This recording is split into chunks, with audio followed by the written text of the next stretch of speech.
Bom dia, 4 de maio. Pois ontem eu queria ter falado sobre a decisão do Cássio Nunes Marques, quando cassou duas decisões do Tribunal Superior Eleitoral. Uma delas havia sido tomada por 6-1, cassando o deputado do Paraná, que flagrantemente produziu mentiras com intenções eleitorais em 2018. E um outro, por 6-0, o TSE havia cassado um cara que notoriamente fraudou o sistema de financiamento eleitoral. O que tem em comum entre essas três figuras, Nunes Marques, Francisquini e o outro deputado caminhoneiro? Os três são bolsonaristas.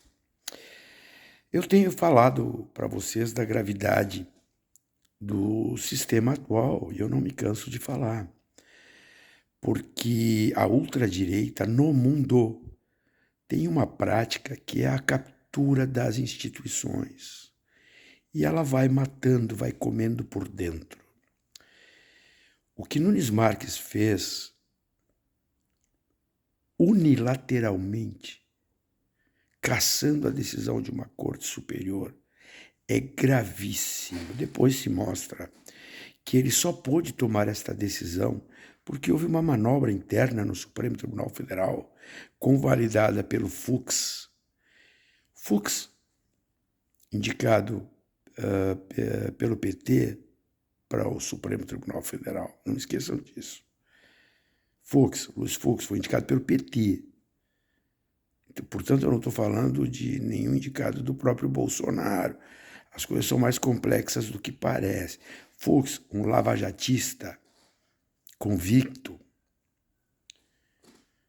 é impressionante. Fux convalidou a possibilidade de Nunes Marques tomar esta decisão a partir de uma manobra regimental. Agora houve recurso e o próprio Fux tem a competência regimental para cassar esta decisão do Nunes Marques. Fux já fez isso em mais de uma oportunidade, quando as decisões cassadas por ele, Fux, beneficiavam o lavajatismo, Moro, Dallagnol e etc. Então as pessoas, os altos funcionários da nação, elas têm história e nós não podemos fazer de conta, né? Quem é que estava com Bolsonaro na última festinha que ele deu ditatorial no dia da independência? Fux. Nenhum dos chefes de poder foi. Fux foi. É desse cara que nós estamos falando. Então, quando nós começamos a ver, por exemplo, a manifestação de policiais militares, de polícias militares em questões da política, por exemplo, vocês estão acompanhando o caso desse Gustavo Lima. Esse negócio é de um volume de dinheiro que vocês não têm ideia, na medida em que, né, aquela tatuagem na bunda da Anitta foi gerando polêmica, os fatos começaram a vir à tona. Não era só 1.200.000 que aquele cara ganhou, é muito mais que 1.200.000. Muito mais que 1.200.000. Existe um fundo que comprou os shows do Gustavo Lima por 100 milhões de reais. É disso que nós estamos falando. Mas por que eu estou falando do Gustavo Lima? Porque deu a merda com o cara. Sabe quem é que largou uma nota em solidariedade ao Gustavo Lima? A Polícia Militar de Minas Gerais. Mas o que a PM de Minas Gerais tem a ver com isso? E assim as coisas vão acontecendo.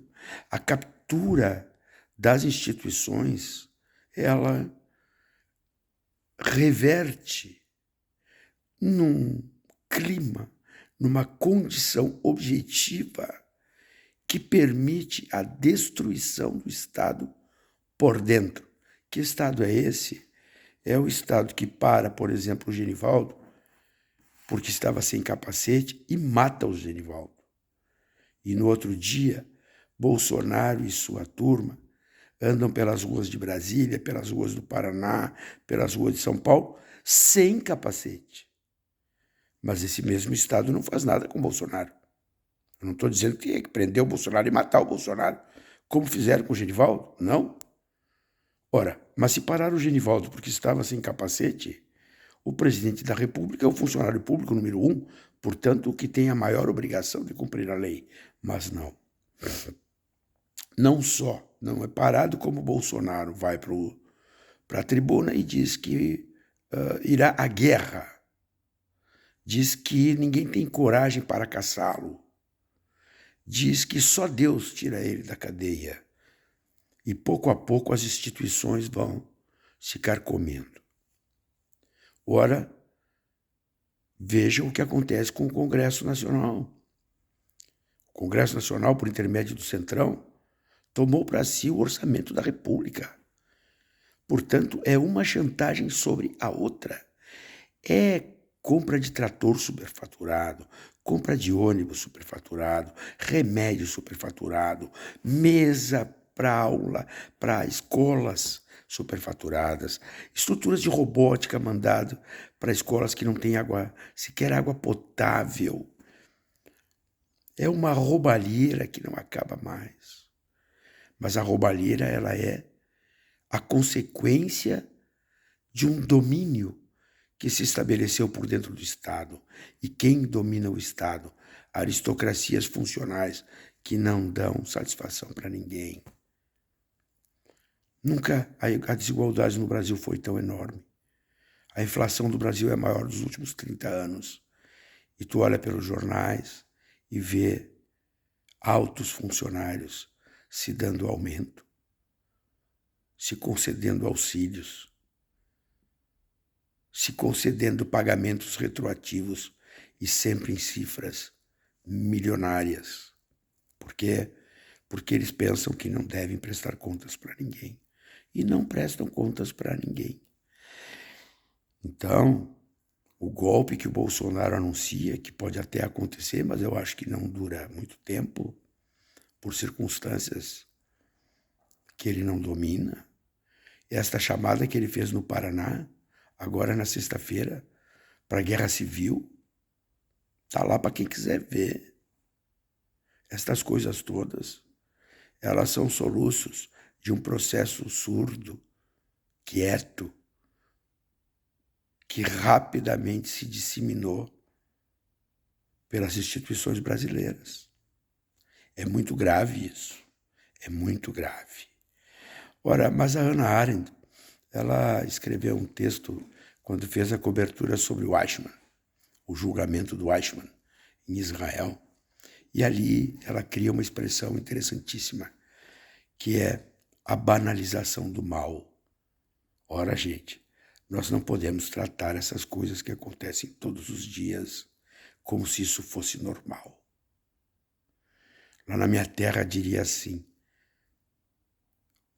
olha, destruir a democracia brasileira não é peidar dormindo. Não deveria ser, pelo menos. Mas, ao que parece, nós banalizamos o mal. Bolsonaro é o mal. E nós tratamos como se ele simplesmente fosse um estúpido que ocupa a presidência da República. Ele não é um estúpido. Ele é mau. Ele é uma pessoa do mal. Esse cara vive da morte e do conflito. Bom, começando o final de semana, vamos refletir.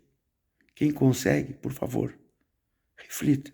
Quem não consegue, baste